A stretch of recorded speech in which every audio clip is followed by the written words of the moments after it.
ఎన్నికలకు ముందుగాల చెప్పినట్లే సీఎం చంద్రబాబు సారు పింఛన్లు వంచే కార్యాన్ని బరాబర్ 1 తారీఖు నాడే చేస్తున్నాడులా. అది కూడా స్వయంగా ఏదో ఒక ఊరికి పోయి మరి పింఛన్లను ఇస్తున్నాడు. మరి అలా సీఎం సారు పింఛన్లు వంచనికే ఏ ఊరికి పోయిండు, వాళ్ళతోటి ఏం మాట్లాడిండు, ఏం కథ అనేది పురాగా అర్చుకుందాం పాండ్రి. డ్రోన్ ఇప్పిస్తే డ్రోన్ ఆపరేట్ చేసుకోగలుగుతావు, నువ్వు టెక్నాలజీ చేసే ఒకటి. ఆ అబ్బాయికి డ్రోన్ చేసి అగ్రికల్చర్లో అతన్ని పెట్టండి. ఈ అమ్మాయికి డిఎస్సి కోచింగ్ ఇచ్చి చేయండి. ఏదమ్మా ఇల్లు నువ్వే శుభ్రంగా చూసుకున్నావా? బాగానే పెట్టుకున్నావు మా ఇల్లు, సంతోషం. క్లీన్గా పెట్టుకున్నావు, బాగుంది.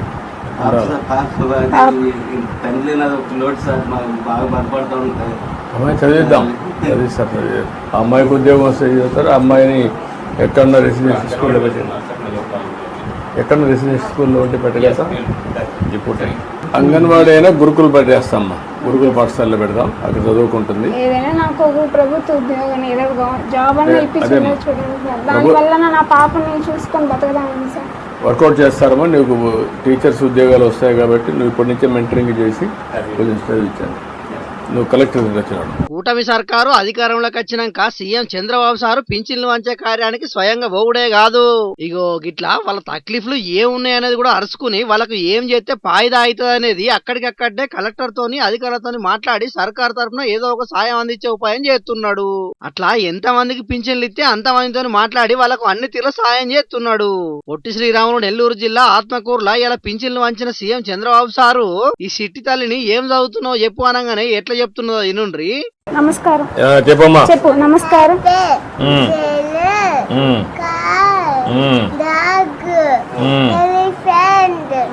పోయినవా, నలుగురికి పింఛన్లు వంచినవా, మళ్ళా వచ్చిన బాటే వట్టినవా అన్నట్టు కాకుండా కలిసిన వాళ్ళ జీవితాలు బాగుపడే ఉపాయం మాత్రం మంచిగానే చేస్తున్నాడు సీఎం చంద్రబాబు సారు. ఇగియాల మేడే కాబట్టి కార్మికులతో కలిసి కొద్దిసేపు కార్మికుని అవతారం కూడా ఎత్తిండు.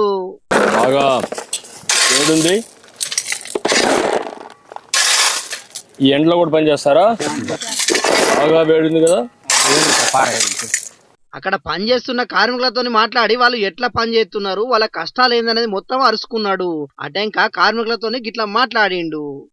పునాదుల దగ్గర నుంచి, కాలమ్స్ దగ్గర నుంచి, ఫుట్టింగ్స్ దగ్గర నుంచి, మళ్ళీ కాలమ్స్ దగ్గర నుంచి రాడ్ బెండింగ్ ఎట్ట చేస్తున్నారు, కాంక్రీట్ ఎట్టేస్తున్నారు, కష్టాలన్నీ చూశాను. ఈరోజు ముఖ్యంగా మేడే ఉత్సవాలు జరుపుకునే ఈ సందర్భంలో భవన నిర్మాణ కార్మికుల దగ్గరికి వచ్చి ఇవన్నీ చూడడం చాలా సంతోషంగా ఉంది. అదే సమయంలో మీ కష్టాలు కూడా అర్థం చేసుకున్నాను. మీ కష్టాలన్నీ పరిష్కారం చేసే విధంగా ప్రభుత్వం ఏమేం చేయాలో చేద్దాం. ఫుట్టింగ్ దగ్గర నుంచి పెయింటింగ్ వరకు మీ కష్టాలని నాకు అర్థమైనాయి. అవన్నీ సానుకూలంగా ఆలోచించి ఏ విధంగా పరిష్కారం చేయాలో చేస్తాను. నిర్మాణ రంగ కార్మికుల కష్టాలు ఎట్లుంటాయి అనేది మొత్తం అరుచుకున్న చంద్రబాబు సారు వాళ్ళ కష్టాల తీర్వనికి ఏం చేయాలనే దాని మీద అధికారులతో మాట్లాడి నిర్ణయం తీసుకుంటారని మాట ఇచ్చిండు. అటెంక అక్కడికించి పోయి నారాయణపేటలో ఏర్పాటు చేసిన 11 ఎంఎస్ఎంఈ పార్కులను సీఎం చంద్రబాబు సారు పరద గుంజి షాల్ చేసిండు. ఈ పారిశ్రామిక పార్కులతోని ఉపాధి పెరుగుతుంది, దాంతో సంపద కూడా పెరుగుతుందని చెప్పుకొచ్చిండు. చూడాలి మరి రాబోయే రోజుల్లో సంపద పెంచడానికి సీఎం చంద్రబాబు సారు ఇంకెన్ని కొత్త కొత్త ఈకమాతులు పడతాడో ఏం కథనో.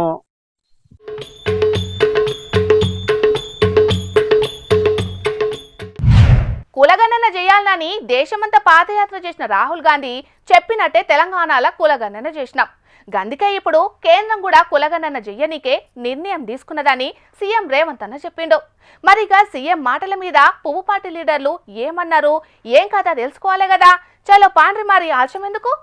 ఏది ఏమైనా స్థానిక బీజేపీ నాయకులకు కొంత అసూయ, అసంతృప్తి, మోడీ గారు రేవంత్ రెడ్డి గారి విధానాలను అనుకరిస్తున్నాడు అని కక్కలేక మింగలేక దుఃఖంతో ఉన్నారు. ఇంకా వాళ్ళని ఎందుకు చారి ఇబ్బంది పెడతావు? ఇక సీఎం రేవంత్ అన్న ఇట్లా మాట్లాడితే సెంటర్ మంత్రి కిషన్ రెడ్డి సారు గిట్ల కౌంటర్ వేసిండు.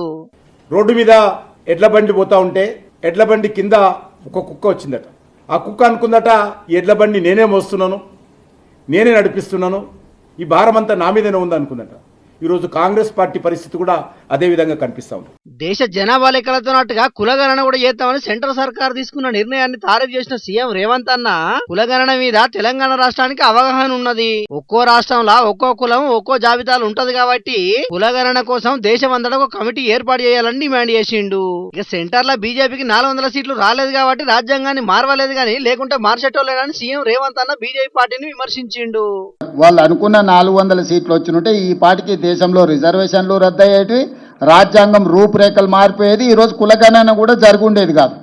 ఆ రోజు ప్రజలు మేము అప్రమత్తం చేసినాం కాబట్టి వాళ్ళకి సంపూర్ణమైన మెజారిటీ ఇవ్వకుండా 240 సీట్లు ఇచ్చారు కాబట్టి సంకీర్ణ ప్రభుత్వంలో వాళ్ళు అనుకున్న ఎజెండాను అమలు చేయలేని పరిస్థితుల్లో ఇప్పుడు ఈ సంకీర్ణ ప్రభుత్వాన్ని కాపాడుకోవాలంటే కులగణన చేసి తీరవలసిందే. ఎందుకంటే అక్కడ బీహార్లో వాళ్ళతో సంకీర్ణ ప్రభుత్వంలో ఉన్న నితీష్ కుమార్ ఇతరులు ఈరోజు కులగణన చేయాలనే డిమాండ్తో ఉన్నారు. మొన్నటి వరకు మీరు చెప్పిన నరేంద్ర మోడీ గారు బీజేపీ కులగణనకు వ్యతిరేకంగా మాట్లాడిండు కదా. రాజ్నాథ్ సింగ్ గారు అఫీషియల్గానే చెప్పిండు, సుప్రీంకోర్టుకి చెప్పిండు మేము చెయ్యము అని అఫిడవిటే ఇచ్చిండు. ఇక ఈ మాటల మీద రాజ్యసభ సభ్యుడు లక్ష్మణ్ సార్ మాట్లాడుకుంటా చరిత్రలో చివరిసారిగా ఈ దేశంలో 1931లో ఈ కులగణన చేపట్టడం జరిగింది. స్వాతంత్రం వచ్చిన తర్వాత 60 సంవత్సరాల పైగా ఈ దేశాన్ని పాలించినటువంటి కాంగ్రెస్ పార్టీ ఏనాడు కూడా జనగణనలో కులగణను భాగం చేయకుండా మోసం చేసిందో ప్రజలకు తెలుసు. 94 సంవత్సరాల తర్వాత మోదీ ప్రభుత్వం ఈ ప్రక్రియను తిరిగి ప్రారంభించడం అంటే బడుగు బలహీన వర్గాలు, దళితులు, అన్ని వర్గాల యొక్క శ్రేయస్సు నిమిత్తం తీసుకున్నటువంటి నిర్ణయం ఇది. చరిత్ర పుటల్లో సువర్ణ అక్షరాల్లో లిఖించేటువంటి రోజు 30 ఏప్రిల్ కాబోతోంది. దేశ ప్రజలందరూ కూడా ముఖ్యంగా ఓబీసీ సమాజానికి సంబంధించిన వర్గాలు, సంఘాలన్నీ కూడా ఒక అభినవ అంబేద్కర్ గా నరేంద్ర మోడీ గారిని అభివర్ణిస్తా ఉన్నారు. సూటిగా అడగదలుచుకున్నాను ఇవాళ రాహుల్ గాంధీ గారిని, 60 సంవత్సరాలుగా దేశాన్ని పాలించినటువంటి మీరు కులగణన చేపట్టడంలో ముందు ఈ సమాజానికి, దేశానికి జవాబు చెప్పాల్సిగా నేను డిమాండ్ చేస్తాను. ఈ ముచ్చట్ల car party MLC Madhusudanachari sir మాట్లాడుకుంటా 2 జాతీయ పార్టీలు బీసీలకు అన్యాయం చేసినాయని గరానికి వచ్చిండు. దేశంలో ఉన్నటువంటి మెజారిటీ ప్రజలైనటువంటి బీసీలను నమ్మించడం ద్వారా రాజ్యాధికారంలోకి రావాలనేటువంటి ఆలోచన కొనసాగుతుంది. కాబట్టి తెలంగాణలో కులగణన పేరిట, జనగణన పేరిట బీసీలకు చేసినటువంటి అన్యాయం, దానికి చట్టబద్ధత తీసుకొచ్చేటువంటి క్రమంలో ఎన్ని లొసుగులున్నాయో ఆ లొసుగులతో పాటు ప్రయత్నం చేయడంలో జరుగుతున్నటువంటి వైఫల్యం కూడా మనం చూస్తూ ఉన్నాం. ఆ పార్టీ ఒకవైపు ఇప్పటి వరకు ఈ దేశంలో మరి 50% పైగా ఉన్నటువంటి బీసీలకు కేంద్రంలో మంత్రిత్వ శాఖ లేదు. ఈ దేశంలో ఉండేటువంటి బీసీల జనాభా ఎంతో స్పష్టత లేదు. దేశంలో 50% పైగా ఉన్నటువంటి బీసీలకు కేంద్ర ప్రభుత్వం కేటాయిస్తున్నటువంటి కేటాయింపులు చూస్తే రాష్ట్రంలో కేసీఆర్ గారి పాలనలో జరిగినటువంటి కేటాయింపులలో దేశంలో పాలిస్తున్నటువంటి పార్టీ ప్రభుత్వం 10% కూడా అమలు చేసిన దాఖలాలు లేవు. తెలంగాణలో బీసీలకు ఎక్కువ అవకాశాలు ఇచ్చింది, బీసీల కోసానికి ఎక్కువ మంచి పనులు చేసింది మాజీ సీఎం కేసీఆర్ అన్నాడు. మొత్తానికైతే ఇప్పుడు అన్ని పార్టీలు బీసీల చుట్టే తిరుగుతున్నాయి. బీసీల జనాభా ఎక్కువ ఉంటది కాబట్టి బీసీలను ప్రసన్నం చేసుకుంటే రాజ్యం ఏలొచ్చు అనేది లీడర్ల ఆలోచన. చూడాల మరి లీడర్ల మాటలని రాబోయే రోజుల్లో జనాలు ఎవరికి పట్టం కడతారో ఏం కథనో. అబ్బాబ్బాబ్బా ఏ మెండల్రా నాయనా, దంచుతున్నాయి. ఆఫీస్లో ఏసీ రూమ్లో కూర్చున్నంతసేపు ఏం అనిపిస్తలేదు కానీ ఆఫీస్కి నుంచి బయటికి వెళ్దామంటే ఈ ఎండ దగడుకు నాకైతే దుఃఖమే వస్తున్నదోలా. ఇంటికి పోతే ఆఫీస్కి రాబోతెత్తలేదు, ఆఫీస్కి వస్తే ఇంటికి పోబోతెత్తలేదు. నాకే కాదు చాలా మందికి గిట్లనే అనిపిస్తున్నట్టున్నది కానీ ఇగో ఈ అన్న ఎండ తగలకుండా ఉండేటందుకు ఏం దిగుమతి చేసిండ్రో చూడుండ్రలా.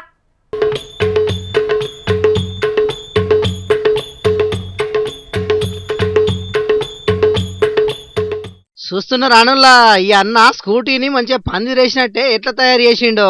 మరి ఏం చేస్తారు లా, ఇక్కడ అక్కడ అని ఏం లేదు. ఇప్పుడు ఎక్కడ చూసినా 40 డిగ్రీల మీదనే ఎండ దంచుతున్నది. పొద్దటిలు 7 కొట్టంగానే నిప్పుల కొలువులకించి తీసిన కొర్రాసు వెళ్ళినట్టే సూర్యుడు బగబగ మండిస్తున్నాడు.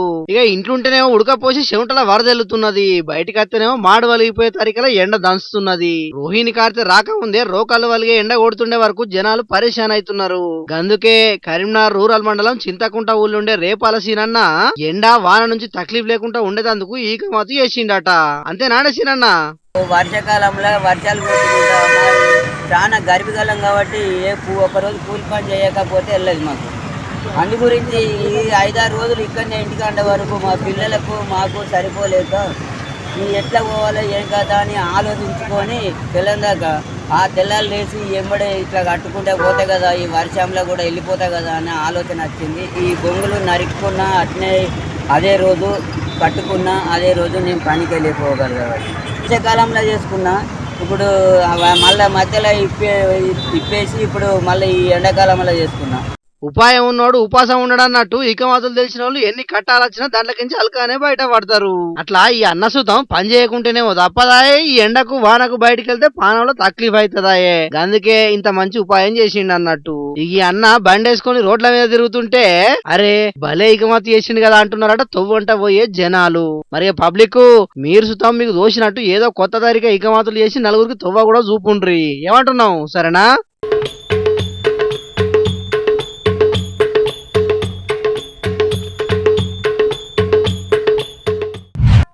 పబ్లిక్ ఇప్పుడు మా రాముల తాత వచ్చే యాల కదా, మరి పెద్ద మనిషి ఏం చేస్తున్నాడో అరుచుకుందాం పండ్రి. తాత ఏందయ్యాది వార్త? అయ్యయ్యో ఈ వడ్ల గింజలు దుర్ర ఎత్తరా అలాస్కమే. ఈ వజ్రాని వానలు యాళ్ళకు కొడతలేవు కానీ మరి ఈ వజ్రాని కాలంలో కొడితే ఈ రైతులు ఎంత అరిగోస పడతానవురా. ఇక దుర్ర మొత్తం ఎండబోసినట్టు రాలినాయి గింజలన్నీ. ఏమి ఇత్తి ఇంటికి వస్తుంది. ఇట్లా అయితే మన రైతులు ఏడ బాగుపడతాం. ఏం కథ ఈ వానలు పాడైపోను ఎత్తరా మరి కథ. ఓ తాత ఏమైందే గా సేన్లు సెల్కలు పట్టుకొని తిరుగుతున్నావెందుకు? పిలుస్తాను కదా. అగో ఎవతి కావచ్చేది?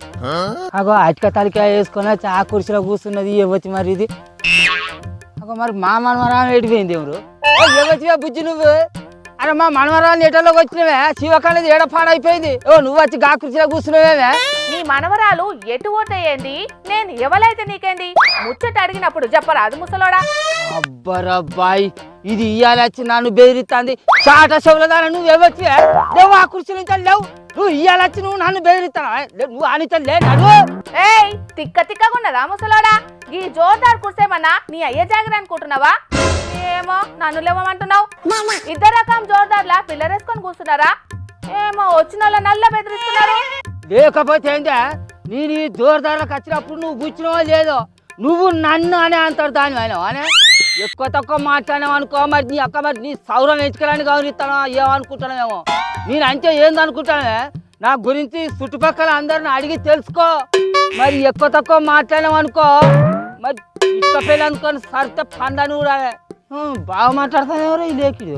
వామ్మో ఈ ముసలోడు నిజంగానే కొట్టినా కొడతాడు. ఎట్లనో ఓటిరుగా బతిలాడి వార్త చెప్పించుకోవాలి. తాత ప్లీజే నేను కొత్తగా వచ్చిందే. నీ మనవరాలు పాన మంచిగా లేదంటే ఇవాళ ఒక్కరోజు నేను ఈ వార్తలు చదవనికి వచ్చిన. అగో అట్లా అన్నావు మంచుకున్నది కానీ ఎక్కువ తక్కువ మాట్లాడద్దు. అరే ఇవాళ వచ్చిందా నువ్వు నా మీద నీరు గచ్చ లెక్క సాగుతానంటే ఊకుంటానా? నేను అంటే ఏందో ఎరక చేసుకో. కాలంటే నీ చుట్టుపక్కల అడుగు చెప్తారు నా గురించి. అరే మా ఊళ్ళో మా సర్పంచ్ నాకు ఎదురు చెప్పాడు ఏటా. మరి అది ఇప్పుడు అడుగు ముచ్చటేందో చెప్తా. ఏం లేదు తాత ఇవాళ వార్త ఏమన్నా తీసుకొచ్చినావా అని అడుగుతున్నా. రాజ్యాలు పట్టుకొని తిరిగి వార్తలు పట్టుకొచ్చే పరిస్థితి అనాది. ఇగో ఈ వరి పొలాన్ని చూడు.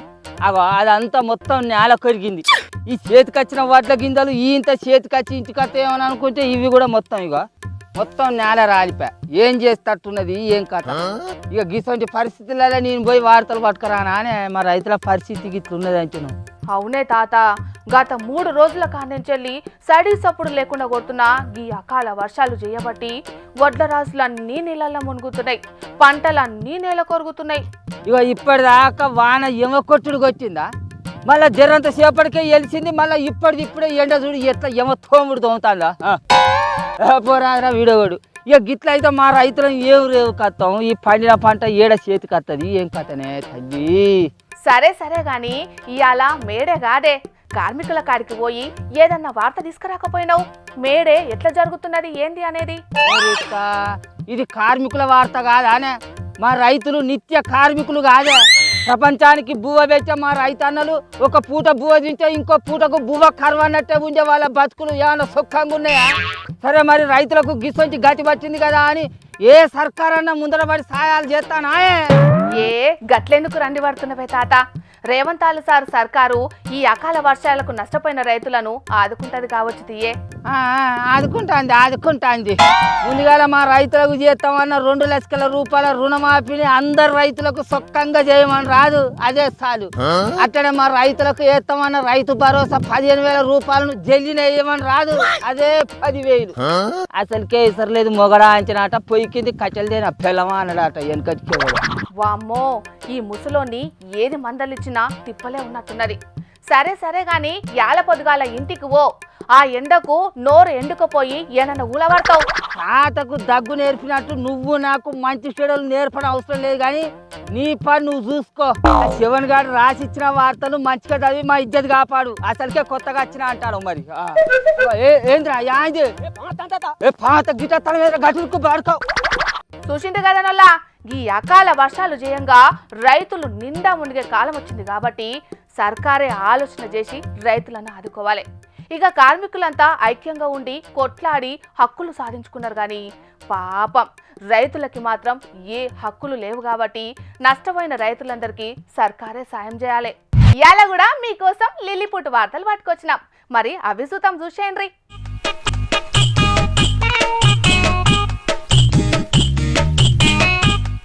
ఆగో, ఏపీ నీళ్ల మంత్రి నిమ్మల సార్ను చూసిండ్రా? మంచిగా రిచ్చాలో ఓ మనిషిని గుసబెట్టుకొని ఎట్లా పోతున్నాడో. ఇక రంగురంగుల బుగ్గలతోటి డెకరేషన్ చేసిన రిక్షాను సంబురంగా దొక్కిండు మంత్రి నిమ్మల సారు. ఇక బండెనక బండి గట్టి 16 బండ్లు గట్టి అన్నట్టు రిక్షెనక రిక్షాలన్నీ లైన్లు కట్టినాయి గిట్లా. ఇక ఇవాళ మేడే పేరు మీద మంత్రి నిమ్మల సారు సొంత నియోజకవర్గం పాలకొల్లులో చేసిండు గీ రిక్షా యాత్ర. ఇక కార్మికులు లెక్క పనిచేసుడంటే నిమ్మల సారుకు ఎన్నతోటి పెట్టిన ఇద్యనేనాయే. సారుకు టైం దొరికిందంటే చాలు మేస్త్రి అవతారం ఎత్తి సుతారి పనులు చేస్తాడు, పలుగు పారబట్టి మట్టి పనులు చేస్తాడు, రైతు అవతారం ఎత్తి వ్యవసాయం పనులు కూడా చక్కగానే చేస్తుంటాడు. ఇక ఇవాళ కార్మిక దినోత్సవం పేరు మీద వాళ్లకు అండగా ఉంటామని భరోసా ఇయ్యనీకి గీ తీరుగా రిక్షాయాత్ర చేసిండన్నట్టు. ఇక మొత్తం 4 కిలోమీటర్లు రిక్షాయాత్ర చేసిన నిమ్మల సారు అటెన్కాల కార్మికులందరికీ కొత్త బట్టలు వంచిపెట్టి అన్నదానం కూడా చేపించిండు. ఇక సారు చేసిన పని చూసి ఆడున్నోళ్ళందరూ మస్తుగా తారీఫ్ చేసిండ్రు. అంత మంచిగానే ఉన్నది కానీ మేము అధికారంలోకి వచ్చినాక నీకు 15,000 అంటివి కదనే ఎలక్షన్లప్పుడు. ఇక ఇప్పుడేమో ఇండ్లకత్తే జనాలు అడుగుతారని ఆటి ముఖాన్నే చూస్తలేడని గరమైతున్నారు కొందరు మంత్రి సార్ ముచ్చటెరికైన పబ్లిక్.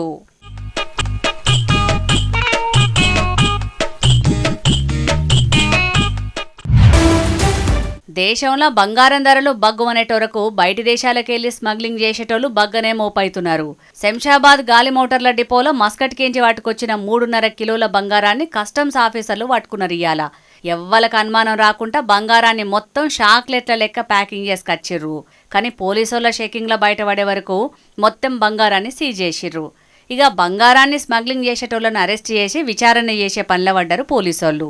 ఇక ఈ ముచ్చట ఇట్లుంటే తులం బంగారం రేటు 2,000 మీదనే తగ్గింది. ఇయ్యాల 24 క్యారెట్ల 10 గ్రాముల బంగారం విలువ 2,180 రూపాయలు తగ్గి 95,730 రూపాయలు అయింది. 10 రోజులలోనే దగ్గర 5,000 రూపాయలు తగ్గింది బంగారం ధర. స్టాక్ మార్కెట్లు కదా, పొదటీలు పెరిగి మాపటీలు తగ్గినట్టే బంగారం రేట్లు కూడా ఒకనాడు పెరుగుతున్నాయి, మరోనాడు తగ్గుతున్నాయి. చూడాలి మరి బంగారం ధరలు గిట్లనే ఇంకిత తగ్గుతాయో లేకుంటే 3 నాళ్ళ మురిపం అన్నట్టు మళ్ళా పెరుగుతాయో గాని ఈ బంగారం రేట్లు ఇట్లనే వెరుక్కుంటా పోతే మాత్రం పేద మధ్యతరగతి ప్రజలు బంగారం కొనే పరిస్థితే లేకుండా అయ్యేటట్టుంది పోర్రి. వాయమ్మనే ట్రాక్టర్లు లారీలన్నీ కిలోమీటర్ల కమానం లైన్లు కట్టినాయి కదా. సర్కారోళ్ళు వడ్ల కొనుగోలు సెంటర్లు పెట్టకపోయేట వరకు మిల్లుల కాడికి లైన్లు కట్టిరు రైతులు. సీఎం రేవంత్ అన్న సొంత ఇలాకైన కొడంగల్ల కానొచ్చింది ఇది. ఆరుగాలం కట్టబడి పండించిన పంటను అమ్ముకుందామంటే సర్కారోళ్ళు కొనుగోలు సెంటర్లు పెట్టకపాయే. ఇక అట్లనే ఉంచుకుందామంటే అకాల వర్షాలొచ్చి పంటనంతా ఆగం చేస్తాయేమోనని అగ్గవ సగ్గవకు ఆడున్న రైసు మిల్లుల కాడికి ట్రాక్టర్లతోటి లైన్లు కట్టిరు రైతన్నలు. అమ్మవోతే అడవి కొనవోతే కొరువన్నట్టే తయారైంది రైతుల పరిస్థితి. ఇత్తనాలు పెట్టే కాడికించి పెట్టుబడి పేరు మీద లక్షల ఖర్చుల పాలైనాయి. ఇప్పుడేమో వచ్చిన పంటను అగ్గవకే అమ్ముకోవాల్సి వస్తున్నదని రైతులు మస్తు బాధ నెలవోసుకుంటున్నారు. సీఎం రేవంత్ అన్న సొంత ఇలాకాలనే ఇట్లుంటే తతిమ జాగలల్లో మాత్రం ఇంకా దారుణంగా ఉన్నది పరిస్థితి. ఇప్పటికే చాలా ఊర్లలో రైతులు వడ్ల కొనుగోలు కేంద్రాలు పెట్టాలని రోడ్డెక్కుతున్నారు. చూడాలి మరి రైతుల తిప్పలను సర్కారు ఎన్నడు తీరుతుందో. ఇక తెచ్చిన వార్తలన్నీ అయిపోయినాయి. ఇవుల్లా తాజా పంట సమర్పించు ఇయాల్టి జోర్దార్ వార్తలు. మళ్ళొచ్చే జోర్దార్లా మళ్ళా కలుసుకుందాం. గప్పటిదాకా చూస్తూనే ఉండండి హెచ్ఎం టీవీ. గట్లనే ఇంకొన్ని మంచి మంచి వార్తల కోసం హెచ్ఎం టీవీ యూట్యూబ్ ఛానల్ని సబ్స్క్రైబ్ చేసుకోండి. ఇసొంటి ముచ్చట్లు ఆడ మస్తుగుంటాయి. అన్ని ముచ్చట్లు మీ దాకా చేరాలంటే తప్పకుండా గంట కొట్టుండ్రి, లైక్ చేయండి. ఈ ముచ్చటను మీ దోస్తులకి షేర్ చేయండి. ఏమంటున్నా? సరే మళ్ళా టాటా.